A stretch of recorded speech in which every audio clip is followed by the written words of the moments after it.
என்னது கமல்ஹாசன் அவர்கள் பிக் பாஸை விட்டு ஒரே தான் போயிட்டாரா? அதே ஷாக்கில் தான் நானும் இருக்கேன். என்னதான் போன சீசனில் அவர் சின்ன சின்ன தவறுகள் செஞ்சிருந்தாலும் அவர் இல்லாமல் பிக் பாஸை நினச்சி கூட பார்க்க முடியல. போன வீடியோவில் நான் பக்கமாக அவர் பிக் பாஸில் பண்ண சம்பவங்களை பற்றி தெளிவாக சொல்லியிருப்பேன். அப்படி சொல்லி முடிக்கும் போது கூட இவர் இல்லாமல் வேறு யார் வந்தாலும் அந்த இடத்த ஃபுல்ஃபில் பண்ண முடியாதுன்னு தான் சொல்லி என் பண்ணியிருப்பேன். அப்போ இந்த வீடியோ போட்டு 3 நாள் கூட ஆகலை, அதுக்குள்ளே இப்படி ஒரு வீடியோ இறக்கிட்டானுங்க. இதில் இவ்வளோ ஷாக் ஆகிறதுக்கு ரீசனே இன்ஸ்டாகிராம் அண்ட் ட்விட்டரில் கமல்ஹாசன் அவர்கள் அஃபீஷியலாக என்றும் உங்கள் நான் போட்ட ஒரு போஸ்ட்டு தான் காரணம். அதில் அவர் என்ன மென்ஷன் பண்ணியிருக்காருன்னா, கனத்த இதயத்தோடு இந்த முடிவை நான் உங்ககிட்ட சொல்கிறேன். இந்த 7 வருஷம் பிக் பாஸ் பயணத்திலிருந்து ஒரு சின்ன பிரேக் எடுத்துக்க போகிறேன். சில தவிர்க்க முடியாத சினிமா தொடர்பான கமிட்மெண்ட்ஸ் முன்கூட்டியே இருக்கிறதுனால வர பிக் பாஸ் சீசனை நான் ஹோஸ்ட் பண்ண போகிறது இல்லை. உங்களை வாரம் வாரம் டெலிவிஷன் மூலமாக உங்கள் வீட்டுக்கே வந்து மீட் பண்ணதில் எனக்கு ரொம்பவும் சந்தோஷம்.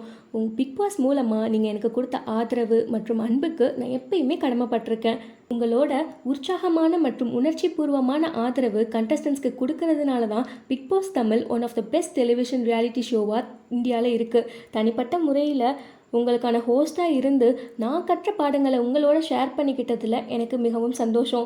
உங்களோட இந்த அன்புக்கு நான் என்றைக்குமே கடமைப்பட்டிருக்கேன். நம்ம இந்த ஷோ மூலமாக ஸ்பெண்ட் பண்ண டைமுக்காக என்னோட மனமார்ந்த நன்றியை உங்கள் எல்லாருக்கும் மற்றும் கண்டஸ்டன்ஸாக பங்கேற்றவங்களுக்குமே தெரிவிச்சுக்கிறேன். கடைசியாக விஜய் டிவி மற்றும் ஒவ்வொரு க்ரூ மெம்பர் ஆஃப் பிக் பாஸுக்கும் என்னோட நன்றிகளை தெரிவிச்சுக்கிறேன். இவங்க எல்லாம் சேர்ந்தது தான் இந்த கிராண்ட் சக்ஸஸ். கண்டிப்பாக இந்த சீசனும் ஒரு பெரிய வெற்றியாக அமையும்னு உறுதியாக நம்புகிறேன். இப்படிக்கு உங்கள் நான் சொல்லி அவர் கையெழுத்து போட்டு அது கீழே அவர் அட்ரஸும் போட்டு ஒரு அறிக்கை வெளியிட்டிருக்காரு. இதை பார்த்ததுலேருந்து அடுத்து யாருடா வரப்போகிறான்னு ஒரு க்யூரியாசிட்டி இருந்தாலும் இப்படிப்பட்ட ஒருத்தரை மிஸ் பண்ணிட்டோமேன்னு நினைக்கும் போது மனசு புண்ணாக வலிக்குது. அவரோட வீக்லி என்ட்ரிக்கு வெயிட் பண்ணுறது ஒரு தனி ஃபீல். உள்ளே வந்ததும் அவர் சிரிக்கிற சிரிப்புக்கு எத்தனையோ பேர் அடிமை. அவன் என்ன ஆட்டம் போட்டாலும் வீக்கெண்ட் என் தலைவன் வருவான்டா உன்னை தட்டி கேட்கன்னு நம்ம போடுற கமெண்ட்ஸ்னு எல்லாமே அவர் ஒருத்தருக்கு தான் பொருந்தும். அதே மாதிரி உங்கள் நான் அவர் சொன்னால் மட்டும்தான் நமக்கு கனெக்ட் ஆகும். யார் வேணாலும் வரட்டுமே, but we miss you Kamal sir.